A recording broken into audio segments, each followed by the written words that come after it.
જાડેશ્વર નીલકંઠેશ્વર મહાદેવ મંદિર ઓમ નમઃ શિવાય નાદથી ગુંજ્યું, શિવભક્તોનું ઘોડાપુર આવ્યું. દૂધ, બેલીપત્ર, મધ, શેરડીના રસ દ્વારા શિવજીને અભિષેક કરાયો. ભરૂચની પૂર્વમાં જાડેશ્વર નીલકંઠેશ્વર મહાદેવ મંદિરે ખાતે આજરોજ મહાશિવરાત્રી પર્વે વહેલી સવારથી જ મંદિર પરિસર ઓમ નમઃ શિવાયના નાદથી ગુંજી ઉઠ્યું હતું. વહેલી સવારથી શિવ ભક્તોની ભારે ભીડ જોવા મળી હતી.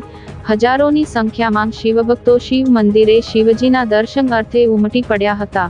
સાથે જાડેશ્વર નેશનલ હાઈવેથી લઈ નીલકંઠેશ્વર મહાદેવ મંદિર સુધીના મુખ્ય માર્ગ ઉપર નાની નાની દુકાનોના સ્ટોલ પણ લાગ્યા હતા, જેને લઈ ખૂબ જ મોટી સંખ્યામાં લોકોએ શિવ મેળાનો આનંદ માણ્યો હતો.